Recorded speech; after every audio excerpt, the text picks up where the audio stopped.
Hello everyone, कैसे हैं आप लोग? उम्मीद करते हैं सब बढ़िया होंगे। चलिए हम आज आ गए हैं कैपेसिटर के लेक्चर नंबर 7, राइट। इस लेक्चर में आज हम पढ़ने वाले हैं। इससे पहले हमने पढ़ा है एक्चुअली, हमने पढ़ा है series combination, parallel combination, mix combination. उस पर कई सारे क्वेश्चंस भी हमने किए हैं। और आज की क्लास में will study about the energy store bye capacitor in combination. हम एक्चुअली जानते हैं कि कैपेसिटर का काम क्या है, एनर्जी स्टोर करना। कैपेसिटर का ब्रेन का काम क्या है, चार्ज स्टोर करना। कैपेसिटर का काम क्या है, एनर्जी स्टोर करना। किसके फॉर्म में, पोटेंशियल एनर्जी के फॉर्म में। और कैपेसिटर के प्लेट्स का क्या काम है, चार्ज स्टोर करना। किसके फॉर्म में, चार्ज तो चार्ज होते हैं, चार्ज को स्टोर करना होता है दोनों प्लेट पे। ये चीज़ अपने को पढ़ना था। तो हमने एनर्जी स्टोर पढ़े थे पहले, half C V square Q square by 2c and 2 into B by 2। ये सब फार्मूला सारे हमने पढ़ा था, 3 फार्मूला हमने पढ़े थे ना। आज हम क्लास में पढ़ने जा रहे हैं कि अगर कई सारे कैपेसिटर्स को अगर हम कंबाइन कर देते हैं सीरीज में या फिर पैरेलल में, वही केस था हमारे पास में मिक्स कॉम्बिनेशन का। मिक्स क्या होता है, सीरीज और पैरेलल का दोनों कॉम्बिनेशन होता है। तो हम क्या पढ़ने जा रहे हैं कि अगर मान लीजिए कुछ कैपेसिटर्स है, मोर देन 2 कैपेसिटर्स को हम सीरीज में रखती हैं, तो कितना एनर्जी स्टोर करेगा। एक कैपेसिटर कितना करता है, हाफ सी वी स्क्वायर। तो अगर बहुत सारे कैपेसिटर्स को अगर हम सीरीज में कनेक्ट करते हैं तो कितना एनर्जी स्टोर करेगा। आई बस समझ में, ये चीज अपने को निकालना है। हेडिंग दीजिए आप, देखिए energy store bye capacitor, energy store bye capacitor in series combination. Energy store bye capacitor in series combination. Series combination में कितना एनर्जी स्टोर करेगा, ठीक है। देखें यहाँ, चूंकि हम जानते हैं कि अगर कई सारे कैपेसिटर को हम सीरीज में लगाते हैं, कई सारे कैपेसिटर को अगर हम सीरीज में लगाते हैं, ये है ए और ये बी है अपने पास। तो यहाँ पे ये C1 है, ये C2 है, ये C3 है, ये C4 है। और इसको हम किसी बैटरी से कनेक्ट कर देते हैं, कनेक्ट कर दिया। इसका जो सप्लाई पोटेंशियल डिफरेंस कितना है, यहाँ पर कीबोर्ड में रखा है यहाँ। तो बताइए यहाँ से 1/c इक्विवेलेंट कितना होता है, 1/c1 plus 1/c2 plus 1/c3 होगा।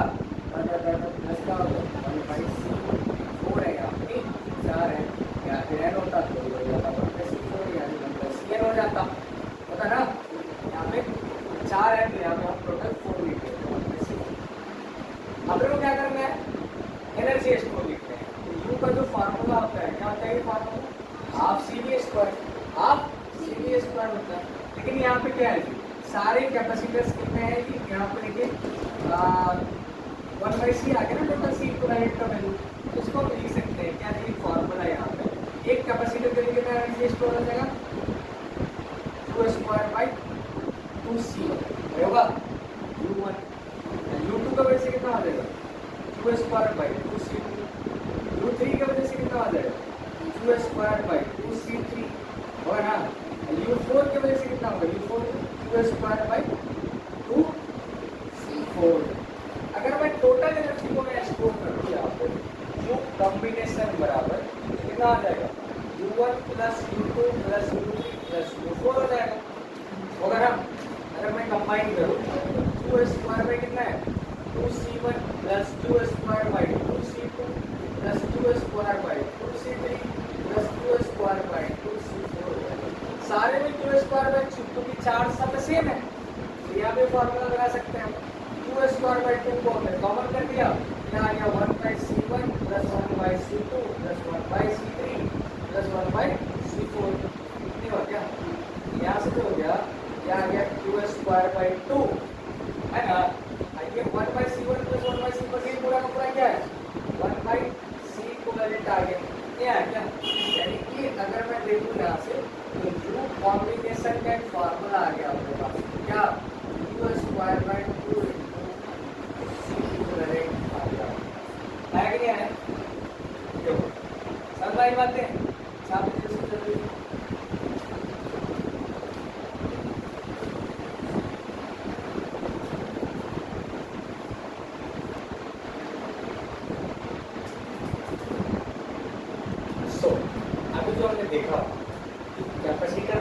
कंबाइंड एनर्जी कितना हो गया, जो कि आपका लूप कॉम्बिनेशन जो आ गया आपके पास में वो आ गया 2^2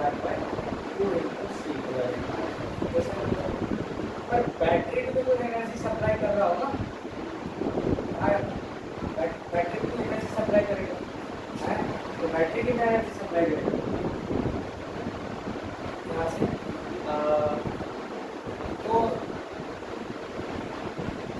क्या होता है Q बराबर होता है CD, एनर्जी सप्लाई कितना होता है Q इंटू V होता है ना, क्योंकि एनर्जी सप्लाई हो जाता है आपका ये आ जाता है Q इंटू V के बराबर चलेगा, Q इंटू V के बराबर ये हो गया Q, V के बराबर क्या होता है 2/C होता है, ये हो गया 2/C यहाँ से क्या होगा 2^2/C नहीं होगा, तो यहाँ से अगर देखा जाए तो लूप कॉम्बिनेशन को अगर हम बैटरी के साथ में हम डिवाइड कर देते हैं है ना, क्या हो जाएगा जो हो गया 2^2/2C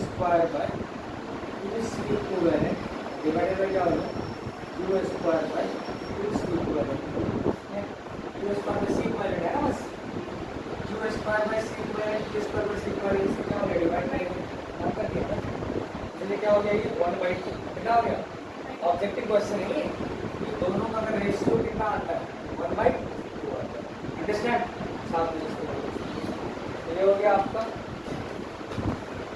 energy storage combination, energy storage combination, combination में से एनर्जी स्टोर ठीक है।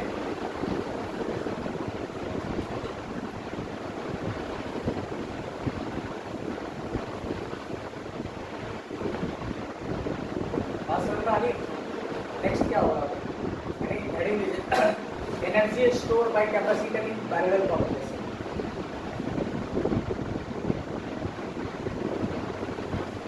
Parallel combination energy store bye capacitor in parallel combination,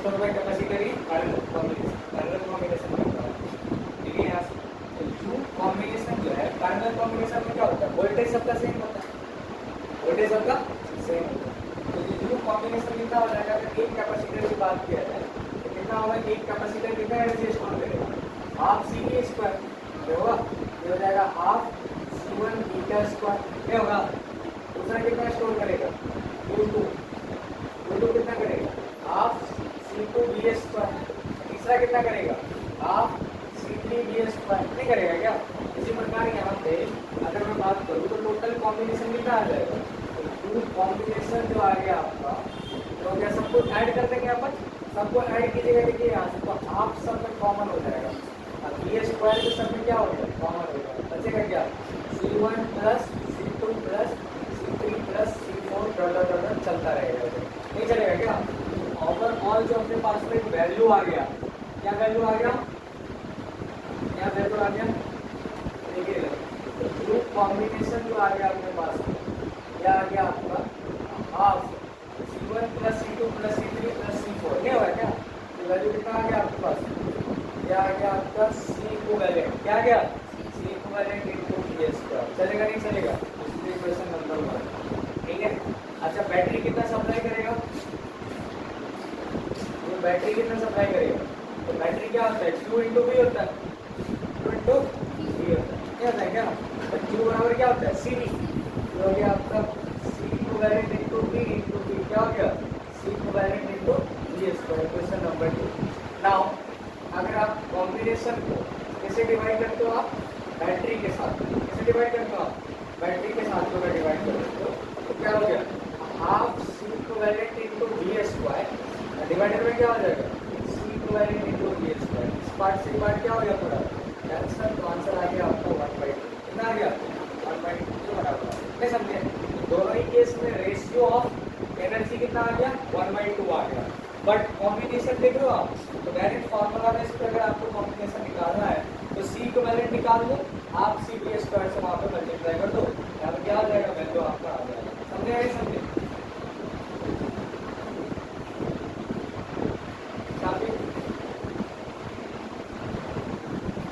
guys अगला टॉपिक जो है हमारा वो है चार्जिंग ऑफ कैपेसिटर। क्या है? Charging of capacitor. कैपेसिटर हम जानते हैं कि इलेक्ट्रिकल डिवाइस होता है जो एनर्जी स्टोर करता है।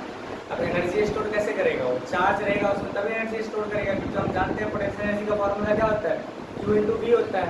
तो प्लेट होता है तो उसका कुछ ना कुछ पोटेंशियल होगा, वोल्टेज सप्लाई बैटरी के द्वारा, और चार्ज उसमें सप्लाई नहीं होगा तब तक तो क्या होगा जी?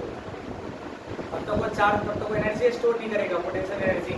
तो अभी क्या है हमारे पास? वोल्टेज तो है, सप्लाई वोल्टेज, पर उसमें चार्ज सप्लाई करना पड़ेगा। चार्ज सप्लाई करेंगे तभी तो कैपेसिटर चार्ज होगा। देखिए अब देखिए कैपेसिटर को हम चार्ज कैसे करेंगे, क्या प्रोसेस होता है उसका चार्ज करने का, तो कैसे चार्ज होगा, कैसे क्या होगा, अगर टाइम, कितना टाइम लगेगा कैपेसिटर को चार्ज होने में। तो कुछ दिन पहले मैंने एक बात पढ़ा था हम लोगों ने कि कैपेसिटर जो है जस्ट स्विच ऑन करने पे अपने आप में सडनली कोई चेंज नहीं लाता है। मतलब अगर आप तुरंत क्या कर दो जी, स्विच को ऑन कर दो, क्या होगा? कैपेसिटर फुल चार्ज होगा? नहीं, कैपेसिटर में कोई चेंजेस नहीं आएगा। उस टाइम में कैपेसिटर एक सिंपल वायर की तरह बिहेव करता है, बताया था ना हमने, सिंपल वायर की तरह। इट मीन्स उसमें पोटेंशियल डिफरेंस कितना हो जाता है? 0, और उसमें कोई चार्ज नहीं होता है। Q बराबर CV होता है, अभी का मान हो गया 0, यानी कि चार्ज उसमें कितना आ जाता है? 0 आ जाता है। बात समझ में आ रही है? यानी कि कैपेसिटर एक सिंपल वायर की तरह बिहेव करता है। इसी बात को अपने को पढ़ना पड़ेगा, प्रूफ करने पड़ेंगे कि ये कैसे जो है सो कैपेसिटर में स्टार्टिंग में स्विच ऑन करने पे कोई चार्ज नहीं स्टोर करता हो। आई बात समझ में? तो पहला प्रोसेस है हमारा चार्जिंग। फिर उसके बाद जो हम पढ़ेंगे वो पढ़ेंगे हम लोग डिस्चार्जिंग ऑफ कैपेसिटर। क्या पढ़ेंगे? डिस्चार्जिंग। तो first process would be the charging of capacitor. How to do the charging of capacitor. चलिए यहाँ पे देखिए हम कुछ डायग्राम बनाते हैं, पहले आप डायग्राम को समझिएगा। हमारे पास में क्या है कि जैसे कि एक रजिस्टर लगा हुआ अपने पास में, और रजिस्टर के साथ में हमारे पास क्या है जी, एक कैपेसिटर लगा हुआ है। देखिए यहाँ पे एक कैपेसिटर है, और यहाँ से क्या है, एक बैटरी कनेक्टेड है, यहाँ से एक बैटरी कनेक्टेड है। बात से सुनिएगा, जरा ध्यान से सुनिए। अब देखिए जी, एक कैपेसिटर है, एक कैपेसिटर है, और कैपेसिटर क्या है? कैपेसिटर क्या है यहाँ पे? और ये रजिस्टर है, ठीक है, प्लस और माइनस। ये वोल्टेज क्या है यहाँ पे? V supply voltage. अब क्या होगा? देखिए आप, ये है आपका, गौर से सुनिएगा, ये स्विच नंबर 1 है, ये 2 है, और ये 3 बनेगा। अब इसमें से हम जानते हैं कैपेसिटर है, और ये C है, और ये R रजिस्टर है। कैपेसिटर चार्ज होना कब शुरू होगा बताओ? हमारे पास में ये बैटरी है, हमारे पास में क्या है? बैटरी। ये बैटरी है, ये प्लस है और ये माइनस है। अब ये बैटरी अभी रखा होगा। अभी यहाँ पे देखिए स्विच देख रहे हैं, ये स्विच है, ये सारे स्विच है। अभी स्विच क्या है? अभी ऑफ है। स्विच क्या है? अभी ऑफ है। अभी कैपेसिटर चार्ज कब होगा? जब ये स्विच ये वाला ऑन हो जाएगा, होगा ना? यानी कि उसको क्लोज करना पड़ेगा आपको, 1 और 2 को बंद करना पड़ेगा, तभी तो जुड़ेगा ना। अरे ये बैटरी है, तब इसमें से तार को प्रॉपर जोड़ेंगे तभी तो जुड़ेगा, तभी जुड़ेगा अपने पास में। ठीक है, यहाँ पे ये है प्लस माइनस B, और ये है C। क्या करेंगे डियर स्टूडेंट? गौर से सुनिएगा। देखिए अभी ये है आपका माइनस, और ये हो गया प्लस आपका, मतलब इसको कहते हैं RC सर्किट। क्या कहते हैं जी? RC circuit. ठीक है, यहाँ पे लिखेंगे इन RC circuit, in RC circuit if we close switch, if we close switch 1 and 2, कौन सा थी? 1 और 2 को आप क्लोज कर दिए, इसको हमने क्लोज कर दिया ना। स्विच 1 और 2 को क्या कर दिया हमने? क्लोज कर दिया। देन क्या होगा? Then capacitor getting charging. क्या होने लगता है कि चार्जिंग होने लगता है, ठीक है, गेटिंग चार्ज। और ये चार्ज होने में क्या करता है? निश्चित टाइम लेता है। It take the finite time, it takes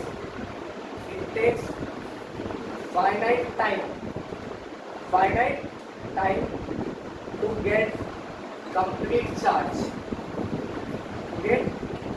या फिर फुल चार्ज। फुल चार्ज होने में कितना टाइम लगता है? कुछ टाइम लगेगा, निश्चित टाइम लगेगा। To get the full finite time to get full charge. एक निश्चित चार्ज मतलब कंप्लीट चार्ज होने में एक निश्चित टाइम लगेगा। वो आई बात समझ में? That varies with full charge, because that charge charge increases exponentially. कैसे जी? मैथ के स्टूडेंट में आपको पता ही होगा, आपको एक्सपोनेंशियली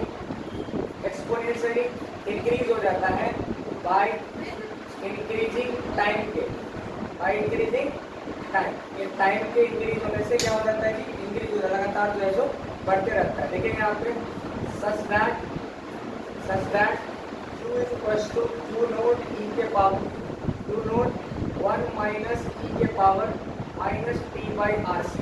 आई बस वर्क है। ये ऐसे चार्ज इंक्रीज हो जाता है इस प्रकार से। इसका एक डेरिवेशन जो होता है कैसे आता है, एक लंबा चौड़ा डेरिवेशन होता है जो क्या था कि अपने को जरूरत नहीं पड़ता, ये जरूरत नहीं है इस चीज़ को समझने का। बस ये समझिए कि चार्ज जो है ऐसे इंक्रीज हो जाता है। q equals to q naught 1 minus e के power minus t by R C. Where q क्या है यहाँ पे? चार्ज एट एनी टाइम, किसी भी टाइम पे। और q नोट क्या है यहाँ पे? Full charge. q नोट क्या है? फुल चार्ज है। और what यहाँ पे e है exponential function, t is the time, r is resistance and c is the capacitance over here. Okay, ये ऐसे होता है। क्या कहा हमने? सीरीज आरसी सर्किट में जब हम स्विच किसको जी 1 और 2 को क्लोज करते हैं तो कैपेसिटर क्या होने लगता है? चार्ज होने लगता है। और चार्ज होने में कितना टाइम लेता है? निश्चित टाइम लेता है, फाइनाइट टाइम लेता है पूरा का पूरा चार्ज होने में। और ये जो चार्ज है इंक्रीज करता है कैसे? एक्सपोनेंशियली। कैसे जी? एक्सपोनेंशियली चार्ज इंक्रीज होता है जैसे टाइम इंक्रीज हो जाता है बाय इंक्रीजिंग टाइम, टाइम के बढ़ने से। इस प्रकार q is equal to q naught 1 minus e के power minus t by R C. क्या समझे? ये हो गया आपका। इस प्रकार से चार्ज बढ़ जाता है। जहाँ पे हम देख सकते हैं वेयर q क्या है जी? Charge at any time, charge at any time, किसी भी टाइम पे ये चार्ज है, ठीक है। और ये q नोट क्या है? इसको कहते हैं हम लोग फुल चार्ज। क्या कहते हैं? फुल चार्ज कहते हैं। और e को हम लोग समझते हैं, इसको कहते हैं एक्सपोनेंट। क्या कहते हैं इसको? Exponential function. या e जिसका वैल्यू होता है 2.71। कितना होता है? 2.71। सिमिलरली 1 बाई e का मान कितना होता है? 0.37। कितना होता है? ये याद रखने वाला वैल्यू है आपका, चलेगा। e जहाँ पे टाइम है, r जहाँ पे रेजिस्टेंस है और c जहाँ पे कैपेसिटेंस है। चलेगा नहीं चलेगा? ये पूरे के पूरे वैल्यू है, ये चार्ज ऐसे इंक्रीज करता है। समझ गए? चलिए छापिए, फिर हम इसको डिस्कस करते हैं, ठीक है। हाँ, तो गाइस हमने देखा अभी कि कैसे जो है चार्ज ये इंक्रीज करता है एक्सपोनेंशियली, ठीक है। अभी कैसे पता चलेगा कि चार्ज इंक्रीज कर रहे हैं डिक्रीज कर रहे हैं? देखना पड़ेगा अपने को। चलिए हम इसको मिटाते हैं। देखिए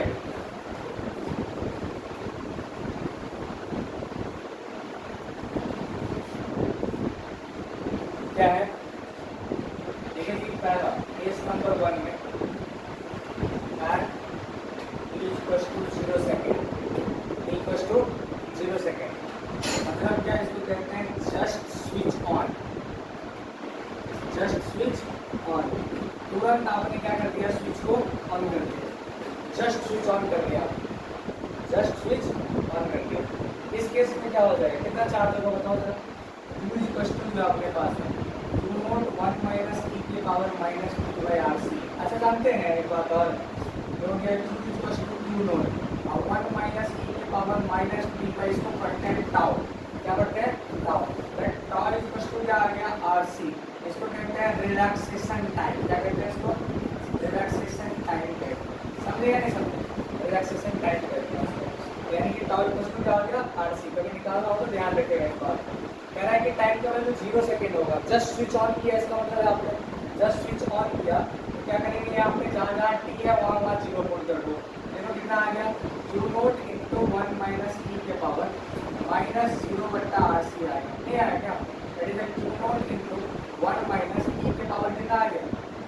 0 आ गया।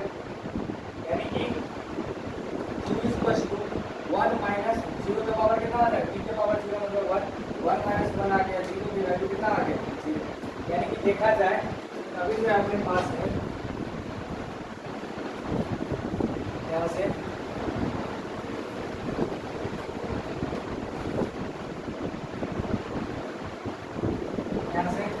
जो वैल्यू आ गया अपने पास में q इज इक्वल टू कितना आ गया? 0। अभी क्या समझ में आया इससे कि अगर जैसे ही आपने टाइम का वैल्यू जस्ट स्विच को ऑन किया तो कैपेसिटर में कोई चेंजेस नहीं आया। आया क्या? It means there is no change in capacitor suddenly, अचानक से उसमें कोई चेंज नहीं आया। इस जगह पे कैपेसिटर में चार्ज कितना आ गया? 0, यानी कि पोटेंशियल क्या होता है? Q बराबर क्या होता है? Q/C, यानी कि 0 हो गया तो वोल्टेज भी कितना हो गया? पोटेंशियल डिफरेंस भी 0 हो जाएगा। It means capacitor is behave like a simple wire. कैसा बिहेव करेगा? सिंपल वायर की तरह। तो यहाँ पे हम लिख सकते हैं कि capacitor does not changes suddenly. ऐसे ही तो होता है हमारे मोबाइल फोन में भी। मोबाइल फोन में जब हम बैटरी को चार्ज करते हैं, मोबाइल फोन में हम बैटरी को चार्ज करते हैं तो क्या है, सॉरी मोबाइल फोन अगर चार्ज करते हैं हम लोग, मोबाइल चार्ज करते टाइम में क्या होता है? तुरंत चार्ज में लगाया तो क्या 100% हो जाता है? टाइम 0 में कितना होता है? 0। टाइम चार्ज होने में टाइम लगता है, इट टेक्स टाइम। क्या होगा? इसी प्रकार यहाँ पे क्या हो गया? It means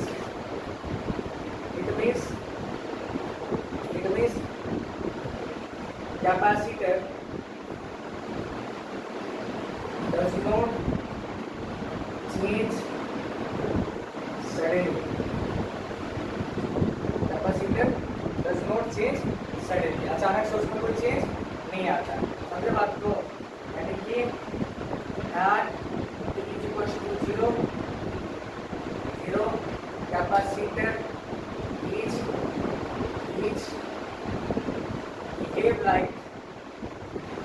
behave like simple wire. कैसा बिहेव करता है? सिंपल वायर की तरह। समझे या नहीं समझे? सिंपल वायर की तरह बिहेव करेगा। एनी डाउट अप टू ये? नहीं होना चाहिए। साफ कीजिए इसको जल्दी से। हो गया?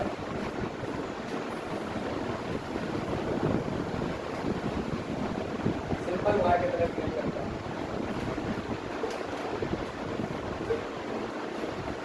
ठीक है? डाउन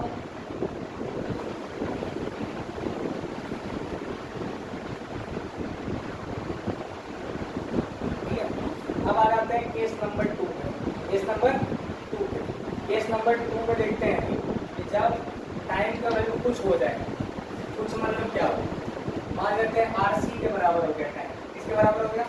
RC के इक्वल हो गया। 10 मिनट, 20 मिनट, 25 मिनट, कुछ भी टाइम हो गया, अगर टाइम का वैल्यू कितना हो गया? RC के बराबर हो गया। तो कुछ मतलब आफ्टर सम टाइम्स क्या होगा? केस नंबर 2 में t इक्वल टू सपोज कितना है? RC है। कितना है? RC है, मतलब कुछ टाइम बाद RC हो गया। टाइम कितना हो गया? RC के बराबर हो गया। अभी जो इक्वेशन था अपने पास में Q equal to Q0 1 minus e के पावर, ये हो गया माइनस RC बाई क्या हो गया? RC।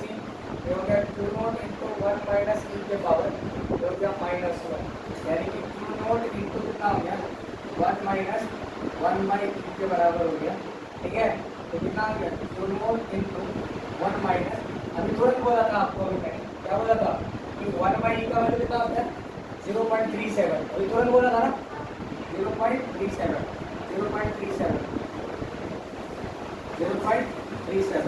अगर 1 में से 0.37 को हमने घटा दिया तो कितना आएगा? 0.63 आ गया। इसका मतलब क्या होता है? जो कैपेसिटर में जो चार्ज आ गया RC टाइम के बाद में, कितना चार्ज आ गया? फुल चार्ज का 0.63 के बराबर आ गया, 0.63 टाइम्स आ गया। इसका मतलब क्या हो गया? इसका मतलब जो है RC टाइम पे जो चार्ज हो गया Q बराबर, वो 63% ऑफ Q0 के बराबर आ गया। नहीं आया क्या? बोला ना, 100 से मल्टीप्लाई करेंगे तो क्या हो जाएगा? 63 होगा कि नहीं होगा? परसेंट में जो हो गया फुल चार्ज का कितना परसेंट हो गया? 63% आ गया आपके पास। ठीक है? नाउ अगर मैं बात करूँ एट t इक्वल्स टू कितना पे थी? t equals to infinite, t equals to, इसको कहते हैं स्टेडी स्टेट। क्या कहते हैं इसको? स्टेडी स्टेट कहते हैं। इसको कहते हैं आफ्टर वेरी लॉन्ग टाइम। क्या कहते हैं इसको? आफ्टर वेरी लॉन्ग टाइम, बहुत लंबे समय बाद। आफ्टर वेरी लॉन्ग टाइम के बाद, आफ्टर वेरी लॉन्ग टाइम। तो लॉन्ग टाइम के बाद में क्या हो जाएगा ये? आफ्टर वेरी लॉन्ग टाइम में Q इक्वल टू कितना हो गया? Q0 इंटू 1 माइनस e के पावर, जो हो जाएगा माइनस इन्फिनिटी बट्टा RC। होगा ना? इन्फिनिटी को RC से भाग देंगे तो कितना आ जाएगा? इन्फिनिटी क्या आएगा? ये हो गया e के पावर माइनस इन्फिनिटी। तो लिख कर देखिए यहाँ से, तो Q0 इंटू 1 माइनस क्या आ गया आपका? e के पावर इन्फिनिटी। ये हो गया Q naught into 1 minus Q के पावर इन्फिनिटी में तो ये आ गया आपका इन्फिनिटी, ये हो गया क्यू नोट इंटू 1 माइनस 0। किसी भी संख्या को अगर इन्फिनिटी से भाग देते हैं वैल्यू कितना आता है 0 आता है। ये हो गया आपका, देखिए यहाँ से ये इक्वेशन आ गया अपने पास में, क्यू बराबर कितना आ गया क्यू नोट के बराबर। What is this Q note, this is the full charge, क्या कहते हैं उसको फुल चार्ज के बराबर। ये आएगा मतलब क्या समझ में आया कि जब इनफाइनाइट टाइम करेगा इसको मतलब बहुत लंबा टाइम के बाद में कैपेसिटर कितना हो जाएगा फुल चार्ज, कितना हो जाएगा फुल चार्ज। हमारे मोबाइल फोन में भी तो ऐसे ही होता है, जब तुरंत चार्ज में लगाया हमने तो कोई चार्ज नहीं होता उसमें, 20-25 आधे घंटे बाद 15 मिनट बाद में डिपेंड करता है आपका चार्जर कैसा है, तो क्या होगा आपका जो 20-30-25 मिनट के बाद में आपका वहाँ तो 50% चार्ज हो गया, 1 घंटे बाद में आपका फुल चार्ज होगा 100%, उसके बाद चार्ज नहीं होगा। ये इस प्रोसेस को क्या कहते हैं हम लोग चार्जिंग ऑफ कैपेसिटर। देखा हमने, तो पहले जो हमने बोला था आपको कैपेसिटर तुरंत अपने आप में कोई चेंजेस नहीं करता है, हमने थ्योरेटिकली बोला था। अभी हमारे पास में ये प्रूफ आ गया कि हाँ वाकई में जब टाइम का वैल्यू 0 पे आप चार्जर लगाएंगे तो कैपेसिटर में कोई चार्ज स्टोर नहीं होगा, यानी कि कैपेसिटर में कोई चार्ज नहीं रहेगी। जब कुछ समय बाद में कैपेसिटर में कोई चार्ज आ जाएगा 63% आसपास के, और after very long time infinite time के कितना हो जाएगा कैपेसिटर फुल चार्ज हो जाएगा। कुछ टाइम लगा कि नहीं लगा, फाइनाइट टाइम लगा चार्ज हो जाएगा। आई बात समझ में। इस प्रकार के प्रोसेस को हम लोग क्या कहते हैं charging of capacitor. Any doubt अब तो ये नहीं साफ दिए गाइस, चलिए समझ गए बच्चों। कोई डाउट है तो कमेंट सेक्शन में आप पूछेंगे, तभी आप जो है सो शेयर कीजिए, सब्सक्राइब कीजिए। ये सब नहीं करते हैं आप लोग, गलत बात है, ठीक है। ये हो गया हमारा। अभी देखिए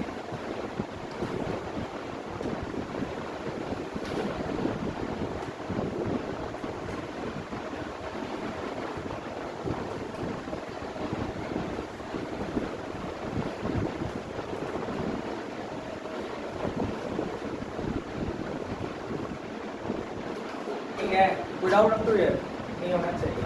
अब क्या करेंगे आप देखिए हमारे पास जो चार्ज आया है देखो जी बराबर कितना था Q naught into 1 minus E के power minus T by R, नहीं रहा ना चार्ज का, ये हो गया चार्ज। अगर दूसरा मैं बात करूँ वोल्टेज, तो voltage during charging, voltage during charging, charging में कितना वोल्टेज होगा जी चार्जिंग में क्यू बराबर क्या होता है सी वी, क्यू नोट बराबर क्या होता है C into V 1 minus T के power minus T by R C. इससे क्या हो जाएगा कट जाएगा। वोल्टेज भी कुछ ऐसे ही वैरी करेगा, एक्सपोनेंशियल इंक्रीज करेगा minus T by R C. चलेगा नहीं चलेगा। नेक्स्ट कर लिया होगा करंट कितना होगा, करंट कितना होगा आई। चलिए पहले छात्र इसको फिर करंट निकाल के दिखाइए। चार्जिंग के केस में करंट कैसे क्या होगा, जब टाइम का वैल्यू 0 होगा तो करंट कितना होगा उसका, करंट कितना होगा, ठीक है। करंट फाइंड आउट करके दिखाइए ड्यूरिंग द चार्जिंग। तो करंट कैसे कैलकुलेट करेंगे, ऑटो कैलकुलेट करें करंट कैसे निकालेंगे। तो देखिए हम जानते हैं करंट क्या होता है rate of flow of charge होता है डी2 बटा dt। और जो क्यू है अपने पास मैं इसको मल्टीप्लाई कर दूँ तो Q naught into minus Q naught into e के power minus T by R, ये होगा ना। हमको क्या चाहिए करंट चाहिए, तो क्या करेंगे उसको करेंगे डिफरेंशिएट, क्या करेंगे डिफरेंशिएट कर देंगे बोथ साइड किसके रिस्पेक्ट में विद रिस्पेक्ट टू टाइम के रिस्पेक्ट में क्या करेंगे तो क्या आ जाएगा यहाँ से डी2 बट्टा dt हो जाएगा बराबर dq नोट बट्टा dt हो जाएगा माइनस क्यू नोट है कांस्टेंट तो निकल जाएगा बाहर, ये हो जाएगा डी के power minus T by R C divided by dt। ये हो गया कांस्टेंट का डिफरेंशिएशन कितना होता है 0, q बट्टा dt हो गया i, ये हो गया आपका माइनस का क्यू नोट हुआ, और e के पावर ax का डिफरेंशिएशन क्या होता है बच्चों पता है आपको क्या होता है e के पावर ax का डिफरेंशिएशन, e के पावर ax का जो डिफरेंशिएशन होता है e के पावर ax ही होता है, लेकिन x के जो कोएफिशिएंट होता है उससे मल्टीप्लाई हो जाता है, पता है आपको डिफरेंशिएशन पढ़े हैं। एक होता है डिफरेंशिएशन चेन रूल कहते हैं उसको, e के पावर x का डिफरेंशिएशन कितना होता है e के पावर x से होता है, लेकिन x के बगल में जो रहेगा ना उससे क्या हो जाता है मल्टीप्लाई हो जाता है, समझे बात को। यहाँ पे कॉन्सेप्ट को ध्यान रखिएगा। तो क्या हो गया माइनस क्यू नोट e के power minus T by R C है तो वही रहेगा, लेकिन माइनस 1 बाई आर सी क्या है जिसके कोएफिशिएंट में टी के बगल में, तो -1/RC यहाँ हो जाएगा मल्टीप्लाई, टी के पावर हो गया यहाँ पे -2/RC। हुआ, ये हो गया। यहाँ से ध्यान दीजिएगा, यहाँ से ध्यान दीजिएगा, देखिए तो यहाँ से तो आ गया अपने पास में I = जो आ गया, ठीक है, माइनस माइनस क्या आ गया, प्लस आ गया, ये आ गया 2/RC, ई के पावर हो गया -2/RC, यानी कि देख रहे हैं, इसको कहते हैं हम लोग I0, क्या कहते हैं इसको, I0। ये आ गया इक्वेशन I = I0 e के पावर -2/RC। मैं समझे नहीं समझे, कोई दिक्कत है? यहाँ से हमने क्या किया, इसको डिफरेंशिएट किया, डिफरेंशिएट करके हमने यहाँ पे माइनस माइनस क्या हो गया, प्लस q0/RC के कांस्टेंट है सारा वैल्यू, कांस्टेंट है, इसको हम लिख दिए I0, क्या लिख दिए, I0 लिख दिए, ये हो गया -2/RC। ठीक है, कोई दिक्कत है? समझ गए? ये आपका कॉन्सेप्ट है यहाँ, ठीक है। तो क्या I = I0 e के पावर -2/RC हो गया। देखिए यहाँ पे जब टाइम का वैल्यू जब 0 होगा, ये पूरा का पूरा वैल्यू कितना हो जाएगा, 0 होगा, e के पावर 0, e के पावर 0 का वैल्यू कितना हो जाएगा, 1। ये हो गया I = कितना आ जाएगा, I0 e के पावर 0, बोले तो ये I0, ये हो गया आपका मैक्सिमम करेंट, कितना हो गया, मैक्सिमम करेंट पास करेगा सर्किट, करेगा कि नहीं करेगा, ये हो गया मैक्सिमम करेंट E/R के बराबर, किसके बराबर, E/R के बराबर, सप्लाई पर हो E/R के बराबर, नेक्स्ट लॉस, ठीक है, ठीक है। ये हो गया आपका दूसरा I, ये हो गया कैपेसिटी, ये आपका करंट हो गया। और जब टाइम का वैल्यू कितना हो जाए, इनफाइनाइट हो जाएगा, ये पूरा का वैल्यू कितना हो जाएगा, I का वैल्यू हो जाएगा 0, कितना हो जाएगा, 0 हो गया, वरना e के पावर माइनस इनफाइनाइट, मतलब I/I0 बटा e के पावर इनफिनिटी, कितना हो गया, टोटल करंट कितना हो जाएगा, क्या समझे? जब टाइम का वैल्यू कितना हो जाए, इनफाइनाइट हो जाएगा, तो करंट कितना होगा सर्किट में, 0 के बराबर होगा, या तो मतलब ये ओपन सर्किट की तरफ बिहेव करेगा, कैसा करेगा, ओपन सर्किट की तरफ बिहेव करेगा, अंडरस्टैंड।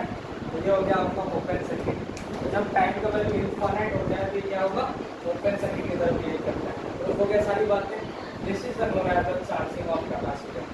तो अब इसको अपन पढ़ेंगे डिस्चार्जिंग नेक्स्ट क्लास में, अपन पढ़ के आएंगे पूरा, ठीक है, कंप्लीटली इसको डिस्कस करेंगे, कोई डाउट यहाँ तक नहीं होनी चाहिए। चलिए ठीक है, ख्याल रखिए, फिर मिलते हैं अपन नेक्स्ट क्लास में, ओके, टेक केयर।